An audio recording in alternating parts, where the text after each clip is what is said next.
the fourth installment of Captain America. Oh wow, the chaotic MCU sure earning a hope back from this movie, or did it?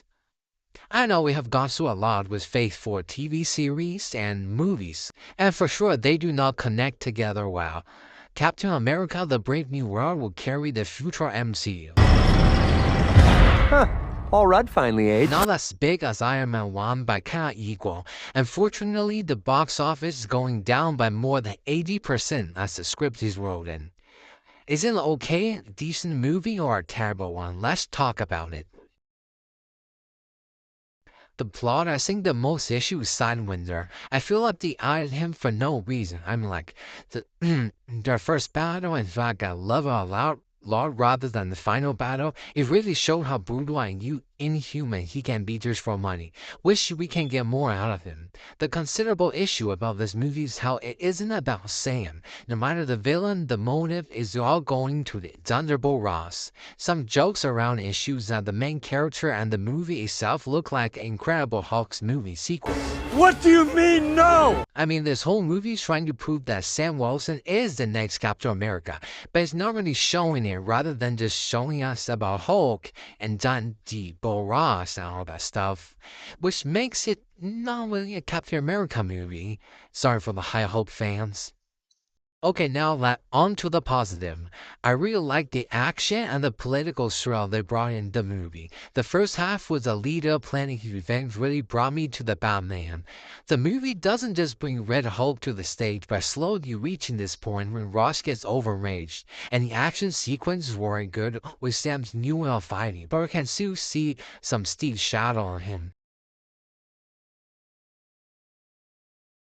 Of how he regretted not taking the serum, but later Bucky came and talked it out with him. It's just the story doesn't really focus that much on Sam. Sidewinder faces the same deal. He's just a minor villain. The movie didn't put any background story to him. Joaquin as the Falcon brings a new personality though.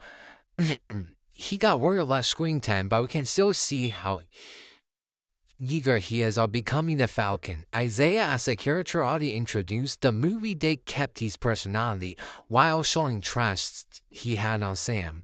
The leader is just as okay as the other villains, having his own motive, and this movie fills out what Samuel's been doing throughout the Marvel timeline. And when he reviewed that Ross has been using Samuel for his own good all along, and turning him into this look remind me of the Spot. And Sabra training the Red House. Interesting character. And Ross, this time we can really see the pressure and the thing he dealt with. In fact, it was caused by him. But I'm glad that he accepted Sam as the new Captain America and I have a plan to rebuild the Avengers. His own plot of proving himself looked just like a purpose to bring the Red Hulk. Speaking of which, this movie, like all the other Cap movie, is very important to the MCU this time, leading up the mutants and Doomsday. So now let's chit-chat about the future of Captain America and the Avengers. In the end, we know that Sam is starting to rebuild the Avengers, and from what we know, Sam and King are the first two new Avengers.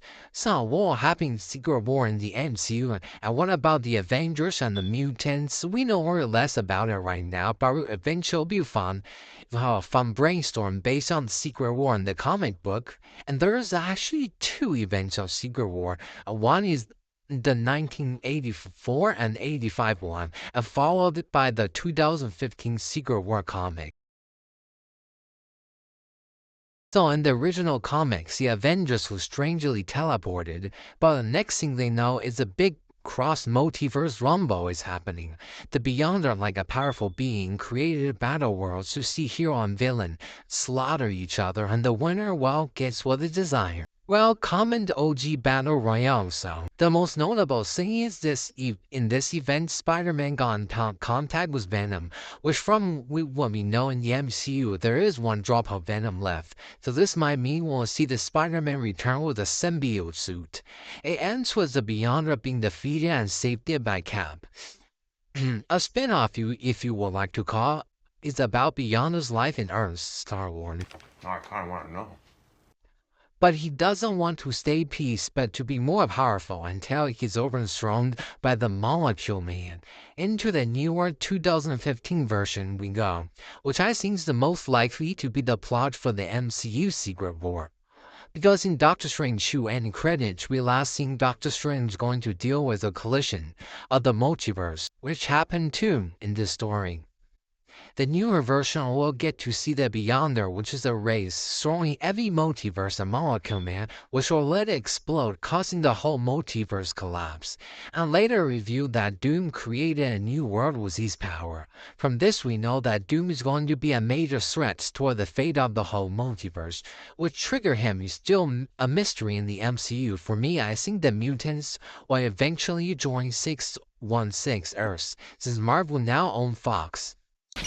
Suck it, Fox. I'm going to Disneyland. What's your opinion about the future and expectation about the Secret War in the MCU? I'd love to hear. I wonder if Molecule Man or the Beyonder will show up. So, depends on if Marvel will make some change to it. Maybe add Tom Cruise as the actor? I don't know. Maybe. Last, what about Celestial Island? Yeah, it exists. I think the only fate of Celestial is being carved out as adamantium. Might use it for maybe a Iron Man suit? I don't know. That's all I want to share with y'all today. Make sure to hit that sub and comment your thoughts. I'll meet you next time on this channel. Remember, there's always something fun to share.